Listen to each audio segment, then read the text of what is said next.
Spain, described by the immortal Goethe as land of wine and minstrelsy. The fertile plains of Andalusia in southern Spain yield a rich harvest of grapes, raisins, wines, figs, olives, and wheat. To separate the grain from the ear, the wheat is spread upon the ground, and a farmer drives a stone boat over it. The happy-go-lucky way in which he gaily describes circles is quite characteristic of the Andalusian temperament. It is more suggestive of a boy trying out a new toy than it is of a downtrodden farmer trying to make every movement count.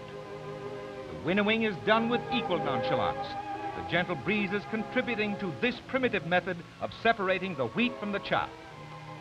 As I gazed on this peaceful scene of content and agricultural stagnation, my thoughts wandered back some 1,200 years to the time when the Moors came over from Africa, invaded Spain, and conquered it. And it seemed to me that this remarkable race, with its strain of Arab blood, had left indelible traces of its personality in the appearance, character, and customs of the Andalusians of today. Picturesque headgear for man and beast alike. And after a day of toil, the harvester leisurely wends his homeward way. The hill slopes furnish generous pasture for countless goats. The goats furnish milk from which countless cheeses are made, and their skins are used to make countless wine bags, like those used by the ancients for storing and transporting the precious liquid. This is the Spanish cousin of our Navy mascot. And this, a distant relative of our Army mule. He thinks we're all Democrats, so he advances to salute.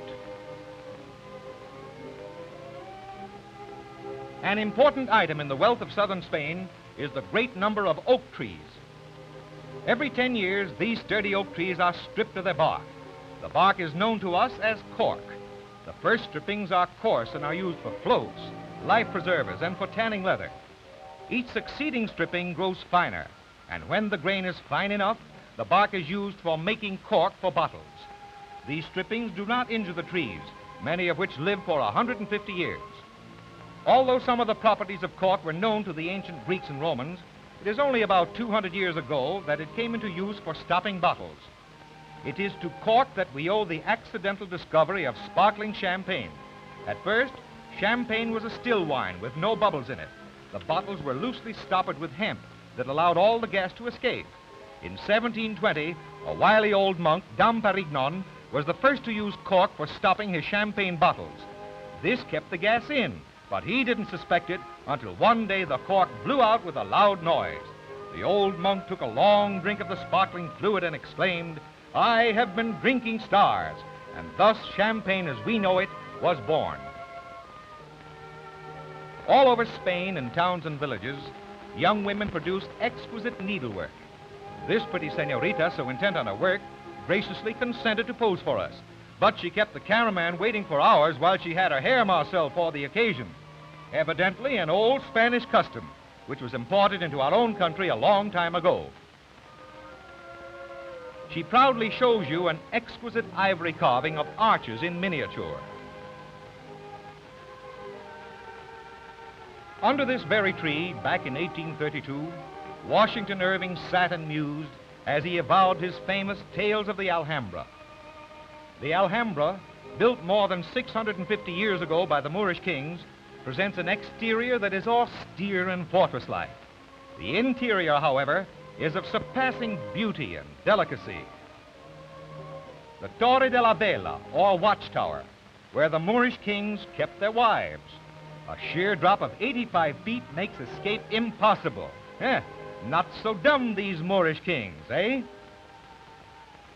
When the Moors had been finally driven out, King Charles V of Spain, jealous of the fame of the Alhambra, tried to outshine it in splendor. Within the Alhambra walls, he built a palace in the style of the Renaissance, entirely out of harmony with its surroundings. His extravagant efforts, however, were doomed to failure. Instead of glory, he reaped only ridicule. The architectural monstrosity that he built has been aptly called the Fool's Palace.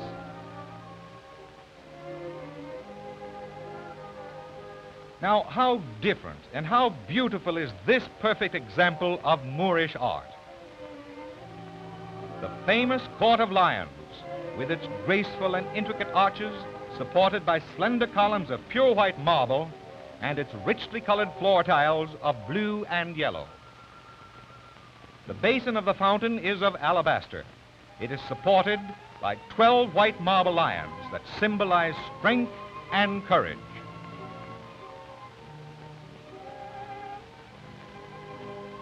Gorgeous archways, a veritable lacework in marble, enriched with brilliant colors, leading from one fairy-like court to another. Arabic inscriptions taken from the Koran adorn the walls. Prayer arches vie with each other in their splendor. Moorish variations of geometrical designs delight the eye. Massive doors of bronze and wood protect the inner sanctums. The mysterious court of the Myrtles, dramatic scene of a sultan's vengeance. Unable to find out which one of his 10 viziers had betrayed him, he had them all beheaded in this court. Another Moor who took no chances. Himself unseen, the Sultan gazed through this graceful fretwork when selecting new wives for his harem. In the limpid and perfumed waters of the pool in the center of the court of the Myrtles, the beautiful girls who aspired to the honor of being accepted for the harem exhibited their charms. From this gallery, we enjoy a colorful vista of the Sierra Nevada. As we look out over the town of Granada, we observe in the distance the village of the gypsies. These picturesque nomads, impelled by their inborn love of Oriental splendor, had at one time pitched their camp within the Alhambra, from which they were finally driven.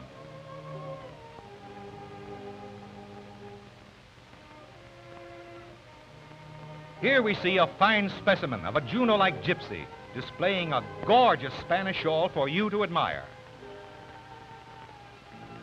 Another with flowers and leaves in her hair. And they're all ready for their favorite dance to the sound of guitars and castanets.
As the moon rays filter through the waving palms, I reluctantly turn my back on beautiful Spain, the land of romance, love, and chivalry.